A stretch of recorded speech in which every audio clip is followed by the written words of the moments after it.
America आणि Iran यांच्यात आज पाकिस्तानमधील इस्लामाबाद शांतता करारावर चर्चा पार पडते। या चर्चेसाठी अमेरिकेचे उपाध्यक्ष जेडी वान्स आणि इराणचं शिष्टमंडळ पाकिस्तानमध्ये दाखल झालं।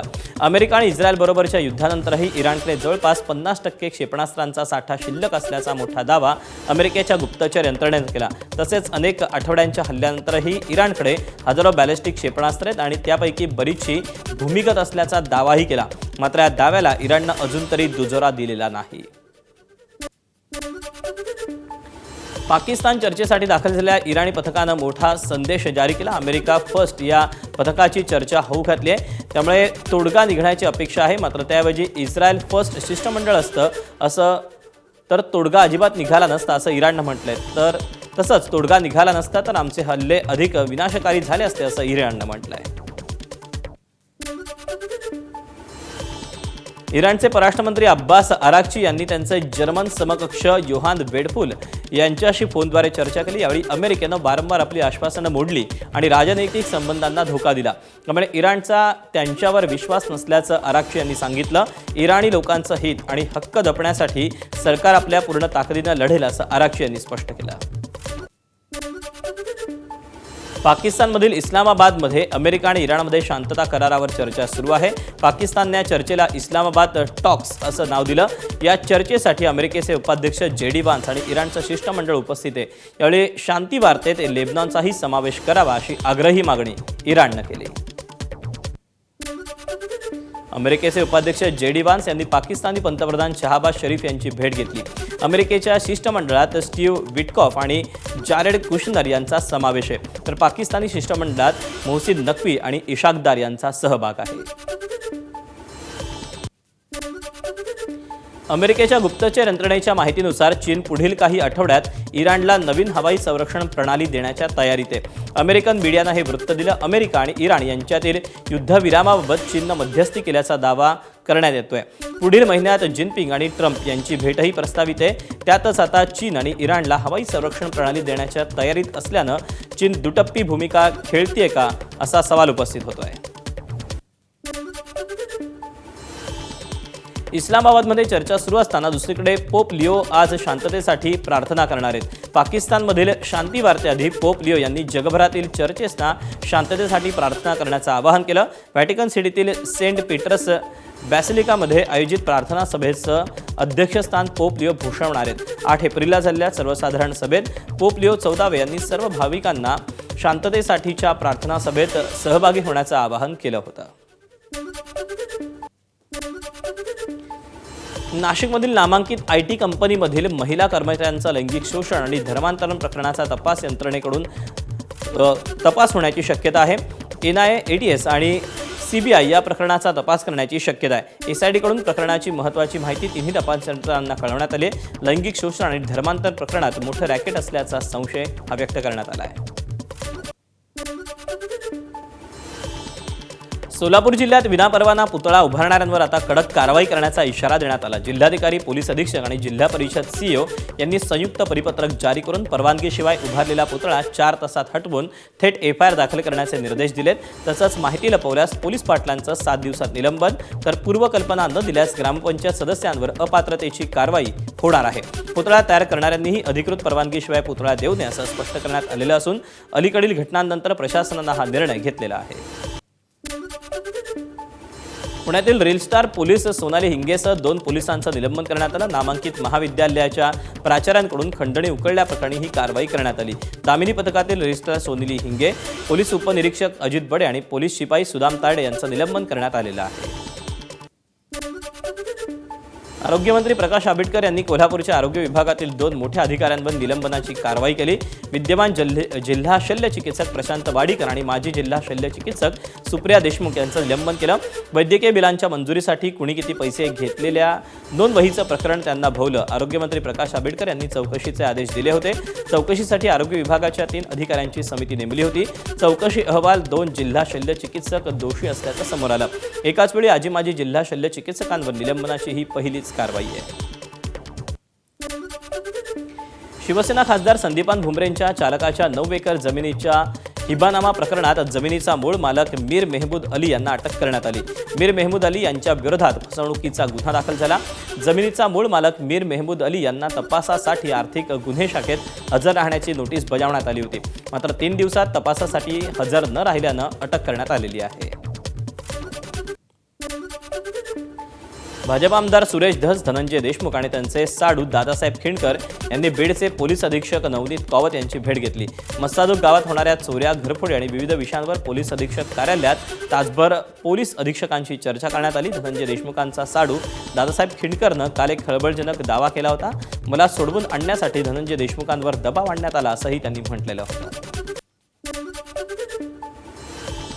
राज्याच्या अतिरिक्त मुख्य सचिव मनीषा म्हैसकर यांनी 2023 मध्ये स्थापन झालेल्या शिंदे फडणवीस अजित पवार सरकारविषयी खळबळजनक आरोप केला।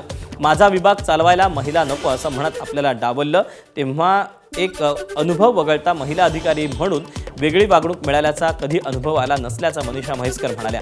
दिल्लीत होणाऱ्या महिला प्रशासकीय अधिकाऱ्यांच्या अखिल भारतीय मराठी साहित्य संमेलनाच्या निमित्तानं प्रकाशित झालेल्या स्मरणिकेत मनीषा म्हैसकर यांची मुलाखत प्रसिद्ध झाली। महायुती सरकार आल्यावर कधीही महिलांवर अन्याय झाला नाही असं भाजपचे प्रवक्ते नवनाथ बन यांनी म्हटलंय। एखादा व्यक्ती बोलला असेल तर निश्चित कारवाईसाठी देवेंद्र फडणवीस पुढाकार घेतील आणि महिलांना सन्मान देण्याचं काम करतील असंही नवनाथ बन यांनी म्हटलंय। मला मनीषाताईंना विनंती करायची की एखादा व्यक्ती बोलला असेल तर निश्चितपणे तपास करून त्याबद्दल कारवाई केली जाईल, त्याबद्दल देवेंद्रजी निश्चितपणे लक्ष घालतील। परंतु महिलांबद्दल मतभेद करणं किंवा महिलांचा द्वेष करणं हे भारतीय जनता पार्टी किंवा महायुती सरकारचं कधीही धोरण नव्हतं। मनीषा म्हैसकर यांनी महायुतीत नाही तर महाविकास आघाडी सरकारबद्दल लेखात वक्तव्य केलं असेल अशी प्रतिक्रिया भाजपचे आमदार परिणय फुके यांनी दिली। तर महायुती सरकारमध्ये त्यांना मोठी जबाबदारी देण्यात आल्याचं देखील परिणय फुके यांनी म्हटलंय।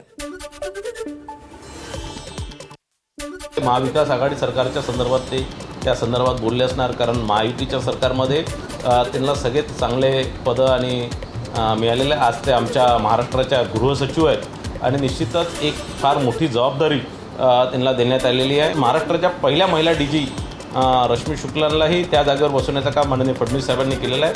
महिलांना या महाराष्ट्रामध्ये अग्रस्थानी ठेवण्याचं काम फडणवीस साहेब सातत्याने करत आहेत। लोअर परळ पुलाखालील जागा खाजगी संस्थेमार्फत लाटण्याचा लोढांचा प्रयत्न असल्याचा आरोप करत शिवसेनेकडून आज लाक्षणिक आंदोलन करण्यात आलं। लोअर परळ येथील रेल्वे पुलाखालील मोकळ्या जागेत स्थानिक नागरिकांसाठी सुविधा निर्माण करण्यात येणार आहेत, मात्र आता या जागेवर महायुती सरकारमधील मंत्री मंगलप्रभात लोढा यांची वक्रदृष्टी पडल्याचा आरोप ठाकरेंच्या शिवसेनेनं केला आहे। महापालिकेला दिला की जागा मी सांगतो त्या संस्थेला द्यायची, कोणाला द्यायची नाही। लोढांनी या संदर्भातली बैठक घेतली आणि मग महापालिकांवरती दबाव टाकल्यामुळे महापालिका थोडी स्लो डाऊन झाली। मुंबई जी काय मिळाली ही मुंबई मिळवण्याकरता गिरणी कामगारांचा प्रचंड मोठा सहभाग होता। लोढाच्या खानदानमधला कोण हुतात्मा झाला विचारा लोढाला, का अख्खी मुंबई आमची, अशा दृष्टीने जिथे पाहू तिथे आम्ही खाऊ, अशा प्रकारे चालणार नाही। या जागेवरती स्थानिकांचा अधिकार आहे, कुठलाही प्रयत्न आम्ही सहन करणार नाही। आज परिवहन मंत्री प्रताप सरनाईक यांनी मोठा निर्णय जाहीर केला। 1 मे पासून मुंबईत मराठी न येणाऱ्या रिक्षा चालकांचा आता थेट लायसन्स रद्द होणार आहे। चुकीच्या पद्धतीनं मिळवलेले परवाने आणि बॅज धारकांनाही कठोर कारवाईचे संकेत प्रताप सरनाईकांनी दिलेत। पुढे बोलताना त्यांनी कोणताही व्यक्ती कायद्यापेक्षा मोठा नसल्याचं म्हणत वाहतुकीचे नियम मोडणाऱ्यांना कठोर कारवाईचा इशारा दिला आहे।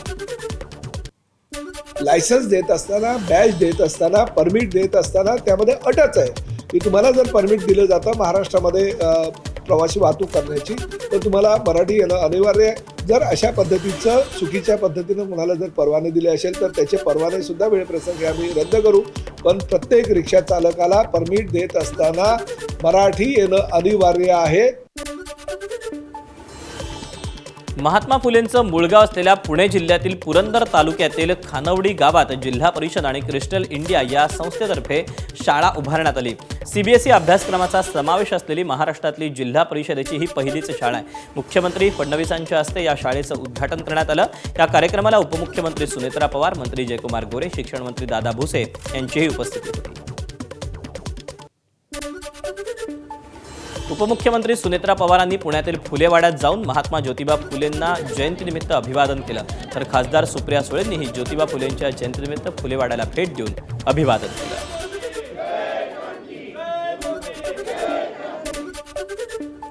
विदर्भ आणि मराठवाड्याच्या काही भागात सकाळी भूकंपाचे धक्के जाणवले. हिंगोली, परभणी, वाशिम, यवतमाळ या जिल्ह्यात भूकंपाचे धक्के जाणवले. हिंगोली जिल्ह्यात भूकंपाची तीव्रता रिश्टर स्केलवर 4.7 होती.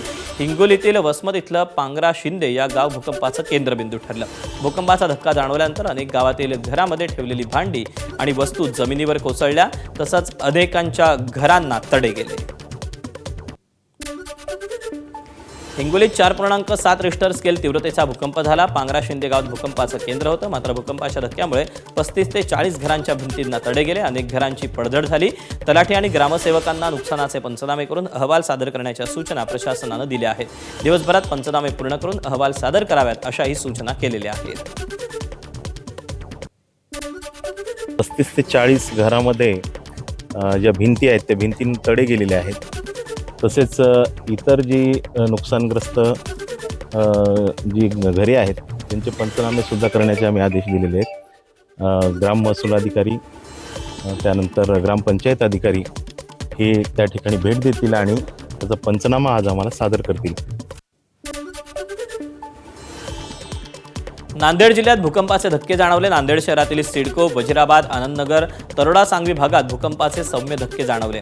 यवतमाळ जिल्ह्यातील पुसद तालुक्यातील शेबाळ पिंपरी भागातही भूकंपाचा धक्का जाणवला. आज सकाळी 8:45 हा प्रकार घडला.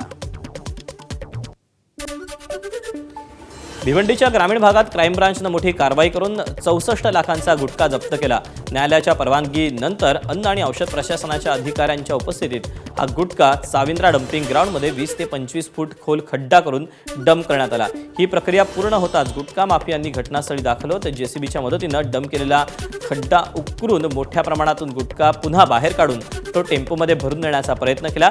या सगळ्या प्रकारानंतर प्रशासनाच्या कार्यपद्धतीवर प्रश्नचिन्ह उपस्थित झालं असून डंप केलेला गुटखा पुन्हा बाहेर काढण्यामागे मोठं रॅकेट हे सक्रिय असल्याचा आरोप होतोय. या ठिकाणी काही गुटख्याची गाडी या ठिकाणी पकडलेली आहे. तर आपल्या महाराष्ट्रामध्ये खऱ्या अर्थाने जर गुटखा बंद आहे आणि माननीय महाराष्ट्राचे मुख्यमंत्री विधानसभेमध्ये देखील सांगतात की जे गुटखा माफिया आहेत त्यांच्यावरती कारवाई झाली पाहिजे, त्यांच्यावरती असे खटले दाखल झाले पाहिजे, त्यांना जामीन देखील झाला नाही पाहिजे. परंतु असे जर प्रकार घडत असतील तर चुकीचं आहे. बोरिवली पश्चिमेत नाला साफसफाईमध्ये कथित गैरप्रकार उघडकीस आला. रात्री नाल्यात दगडमाती टाकून दिवसात तोच गाळ म्हणून बाहेर काढल्याचं दाखवलं जात आहे. BMC कडून साफसफाईच्या नावाखाली पैसे उकळले जात असल्याचा आरोप होतोय. संजय उपाध्याय यांनी मध्य विभागाच्या सहाय्यक आयुक्तांकडे तशी तक्रार नोंदवली आहे. दोष सिद्ध झाल्यास कंत्राटदाराला काळ्या यादीत टाकणार असल्याचं अतिरिक्त आयुक्तांचं म्हणणं आहे. गोराई रोडवरील घटनेचा व्हिडिओ समोर आला असून कंत्राटदारावर गुन्हा दाखल करण्याची मागणी नागरिकांनी केली आहे. राज्यात अनेक भागात सध्या पावसाळी हवामान आहे, त्यामुळे कमाल तापमानात काहीशी घट झाली होती. मात्र राज्यात पुढील 5 दिवसात कमाल तापमानात वाढ होण्याचा अंदाज वर्तवण्यात आला आहे. राज्यातील काही भागात नागरिकांना तीव्र उकाड्याचा सामना करावा लागण्याची शक्यता आहे. मेच्या पहिल्या आठवड्यापर्यंत कमाल तापमानात वाढ होण्याचा अंदाज हवामान विभागानं वर्तवला आहे. पुण्यात पाणी कपातीची शक्यता आहे. आठवड्यातून 1 दिवसाआड पाणी पुरवठा बंद किंवा पाणी पुरवठा हा तसा करावा लागू शकतो असा प्रस्ताव हा देण्यात आलाय. जलसंपदा विभाग महापालिका आयुक्त नवल किशोराम यांच्यासमोर प्रस्ताव देणार आहेत. संभाव्य दुष्काळ सदृश परिस्थिती पाहून पाणी कपातीचा निर्णय महापालिका आयुक्त घेण्याची शक्यता आहे. म्हाडाच्या घराचं स्वप्न पाहणाऱ्यांसाठी आनंदाची बातमी. येत्या आर्थिक वर्षात म्हाडा राज्यात सुमारे 13,000 घरं उभारणार आहे. म्हाडाच्या मुंबई, पुणे, कोकण, नाशिक, अमरावती, छत्रपती संभाजीनगर, नागपूर या प्रादेशिक मंडळांमार्फत ही घरं उभारण्यात येणार असून घरांच्या बांधकामासाठी 2026-27 अर्थसंकल्पात 10,585 कोटी रुपयांची तरतूद करण्यात आलेली आहे. पश्चिम रेल्वेवर रविवारी सांताक्रूज आणि गोरेगाव दरम्यान जम्बो ब्लॉक घेण्यात येणार आहे. रेल्वे रूळ, सिग्नल यंत्रणा आणि ओव्हरहेड उपकरणांच्या देखभालीची कामं करण्यासाठी हा ब्लॉक घेण्यात येईल. त्यावेळी सांताक्रूज आणि गोरेगाव स्थानकांच्या दरम्यान अप आणि डाऊन जलद मार्गावर सकाळी 10 ते दुपारी 3 वाजेपर्यंत अशा 5 तासांचा जम्बो ब्लॉक घेण्यात येईल. सोनं दरवाढीचा परिणाम तुळजाभवानी देवीच्या दानपेटीवर झालाय. देवीच्या दानपेटीत सोनं स्वरूपातील दान कमी झालं असून गेल्या वर्षीच्या तुलनेत 7 किलोची घट झाली आहे. गेल्या वर्षी देवीला दान स्वरूपात 17 किलोहून अधिक सोनं अर्पण झालं होतं. मात्र यावर्षी 10 किलो 788 ग्रॅम सोनंच अर्पण झालं आहे.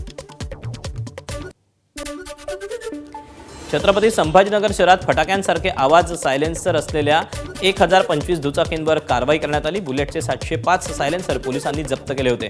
हे सायलेन्सर शहर रोड पोलिसांनी रोलर खाली चिरडून नष्ट केले. पोलिसांकडून केवळ वाहनधारकांवर कारवाई होते. मात्र विक्रेते या सायलेन्सरची विक्री करत आहेत. त्याची दखल घेत वाहतूक विभागानं आता केवळ दुचाकी स्वारांवरच नव्हे तर सायलेन्सर विकणाऱ्या दुकानदारांवरही कारवाई करावी अशी मागणी होती. महात्मा फुलेंच्या जयंतीनिमित्त आज संसद भवनात अभिवादन करण्यात आलं. राष्ट्रपती द्रौपदी मुर्मू, पंतप्रधान मोदी, विरोधी पक्षनेते राहुल गांधी, लोकसभा अध्यक्ष ओम बिर्ला यांनी अभिवादन केलं. अभिवादनावेळी राहुल गांधी आणि पंतप्रधान मोदी समोरासमोर आले. त्यांनी एकमेकांशी चर्चाही केली. वृंदावनमधल्या बोट दुर्घटनेचा व्हिडिओ समोर आला. भाविक यमुनेत बुडताना दिसतोय. हा व्हिडिओ सोशल मीडियावर व्हायरल होतो. या दुर्घटनेत 6 पर्यटकांचा मृत्यू झाला. दुर्घटनेनंतर 5 जण अद्यापही बेपत्ता आहेत. यमुनेत नौकाविहार करताना ही बोट उलटल्यानं हा अपघात घडल्याची माहिती आहे. प्रशासनानं यमुनेतून पुरुष आणि महिलांसह 10 जणांचे मृतदेह बाहेर काढले. मेरा लड़का आया था मथुरा वृंदावन में, यश बिल्ला ढोलक प्ले कर रहा था, सत्संग के साथ भजन कर रहे थे और नाव डूब गई उसमें और लापता है, अभी तक मिला नहीं बच्चा मेरा। गोताखोर लगाया जाए जल्दी जल्दी और मेरे बच्चे को हमारे पास दे दो। दोस्त नहीं था इसका, कोई मतलब नया ही था। इनका जो सिंगर था ना आशु का, और जो सिंगर का उन्होंने एक लड़का भेजा था यहाँ पे कि आपको एक लड़का और आएगा, इनको भी साथ लेकर आना। पहले मिलने दो, आप लोग भी सवाल। हमारा बेटा है 19 साल का, ऋषभ शर्मा। क्या हमें कुछ नहीं पता, अभी आ जाए हम, बस मिल जाए फिर देखेंगे। कितने लोग थे जो बच्चे निकले थे? हमारे परिवार में एक ही बच्चा आया था। एबीपी माझा, उघडा डोळे बघा नीट.